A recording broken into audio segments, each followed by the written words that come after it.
One of the great imponderables about simulations is often, how do I know if I've succeeded? How do I know if I've met my learning objectives? And the reason for that is twofold. Firstly, from the student's perspective, simulations are a very open field. They're not predetermined. They are open to a range of possible actions on their part with a range of possible outcomes. So often the process is very, very variable. From the simple starting point, we end up with a whole range of possibilities. So in that sense, it becomes hard for the students to know, have I done the right thing?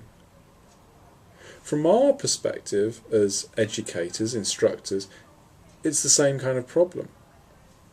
As I've hopefully communicated in these resources, the key challenge for us when we're designing simulation games is, are we clear about what we are trying to do? What is it that we want our students to learn? Now, that might be about knowledge.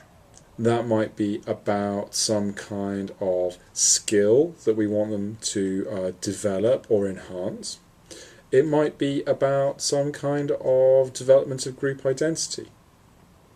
But again, if we're not clear about what it is we want to achieve, we find it then much harder to know if we've succeeded in that. The real challenge, though, comes in the fact that simulations are integrative, that they allow you to do multiple things at once. All simulations build group identity because they are shared experiences, regardless of whether that's a specific and intentional kind of outcome.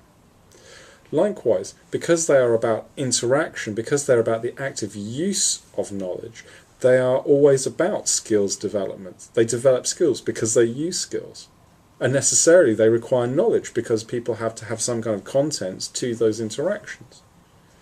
So there's a clustering of different kinds of elements.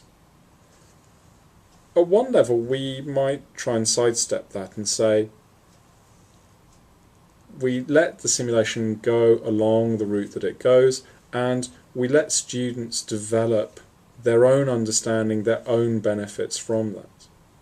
And at one level, I can see the argument for that, which says, rather than being prescriptive and say, you must learn about this or about that, we say, here's an opportunity. Tell me what you have learnt.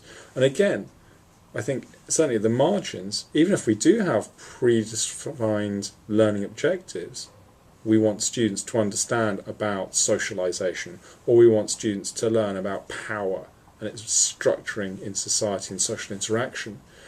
We might also get students to learn about things that are important to them. And again, that's about a reflection of student-focused learning.